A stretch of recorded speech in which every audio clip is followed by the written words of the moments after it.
Let's talk tech startups. Now, California's Silicon Valley is probably the global capital for startups, but South Korea, with its cutting-edge mobile infrastructure, its high-speed broadband network, and of course its enthusiastic population of early adopters, which we can see all around us, is getting a piece of the action too. As a byproduct of this trend, the number of non-Koreans who are coming here to work for Korean startups is going through the roof. Let's meet some of them.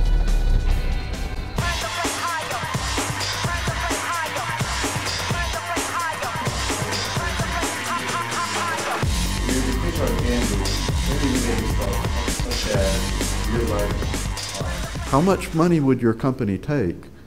What would you do with it? Research and development for better technology to make games. Hire one business developer in US. Start, as we say, start up from scratch. And that means starting up into their own business world. Someone who wants to take their dream or their vision for their own business, do it on their own. Widening wealth gap, youth unemployment rate remaining high, overcoming global financial crisis is on top of everyone's mind. The new government has chosen ICT industry as the driving energy to tackle the sluggish economy. Mobile and media industries need pioneers and innovative ideas. The most among all industries, and startups are the ones making the precedence. Some of the famous ones worldwide, as we all know, are like Facebook or Google, or these are kind of all started in that same zone of startup world. Startup is a global trend, with strong support from the Korean government. Startup clusters in the country are growing fast. So worldwide, it's quite trendy, quite a big thing, and that boom has also hit Korea. BIZLINE was at the scene to examine what startup is all about and why they are under the spotlight as the new driving force of the Korean economy.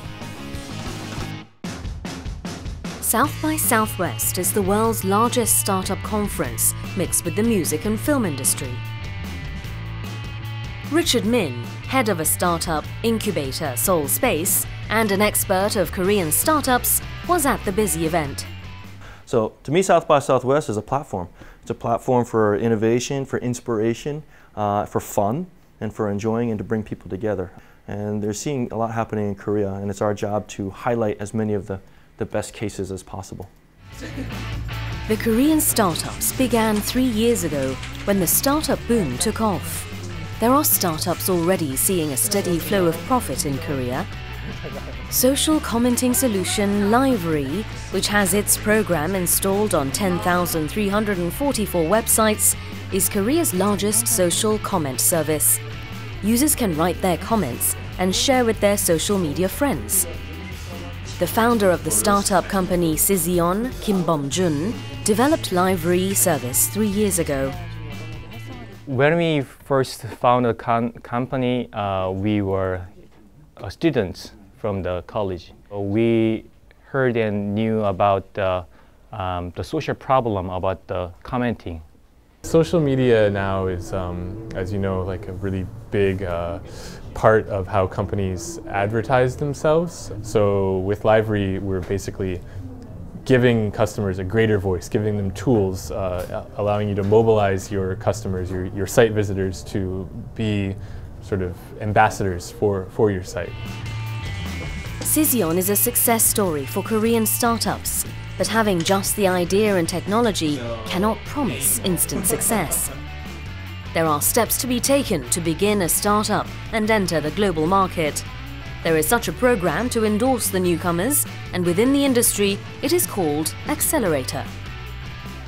So an accelerator's job is basically a program, a facility, or mentors or people put together in a way that allow people, or companies in this case, to come in or get sourced very early and learn the basic tools and access networks they could not do otherwise, or under a very shortened period.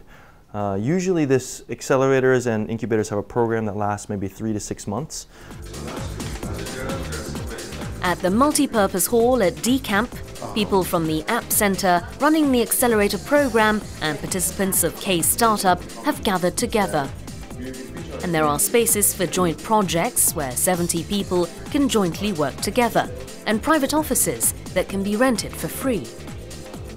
Dr. Richard Dasher, director of Stanford University's US Asia Technology Management Center, was also at the event as the K-Startup program mentor. Where they have a 12-week training program for entrepreneurs here in Korea who are either at the very early stages or kind of early mid stages of their companies. It's a very well put together program. I think this is a great time in Korea. I think that there are so many good things in Korea that are just really starting to blossom. And K-Startup is kind of in the middle of new areas and in the middle of new emerging business things. So Korean startups are also increasing all the time. We've gone from about 0 to thousands of startups within the last couple of years alone. A mobile game development startup in the K-Startup program, Purumiru, just started last year. We make games for casual gamers. Our target audience is for people who just have 5 minutes to spare on the bus, and they just want to play something really quick and fun. Purumiru got their level up in the K-Startup program. The K-Startup program has been really helpful to us, and they gave us a lot of good advice.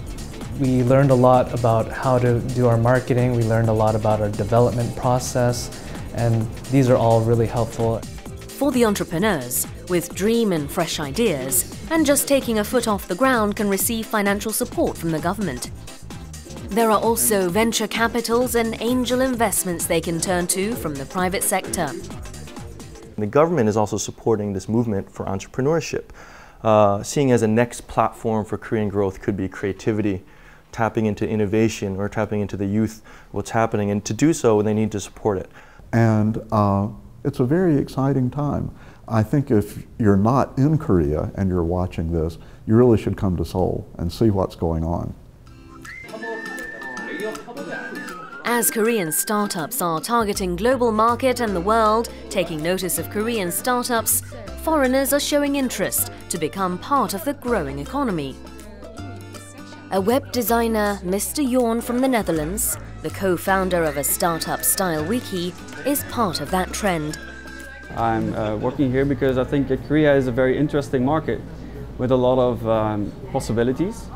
Things are developing really, really fast here, whereas in Europe everybody is talking about crisis and people losing their jobs. I think that Korea is catching up really, really quickly, and I definitely would like to be a part of that, so that's why I came here. If you make it bigger than original size, you get. Yes, you're right. Yeah. So it's limited. Well, it's actually very simple. All startups have basically one dream, and that is for their product to become the most influential thing ever existed, right? So basically we want to be the next Instagram or the next Facebook or whatever. You know, it's a dream, so you have to go for it. And that's what we do.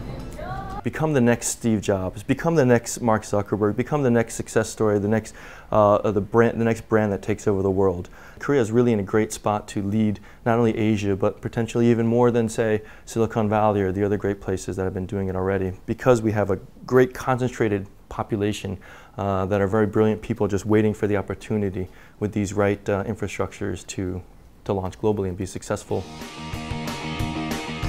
The global mammoth Google and Twitter, boasting of 200 million subscribers, began as a small startup. In order to become the next superstar like Google or Twitter, it would be necessary to develop an environment, the likes of Silicon Valley, to support startups where entrepreneurs can fully explore their dreams.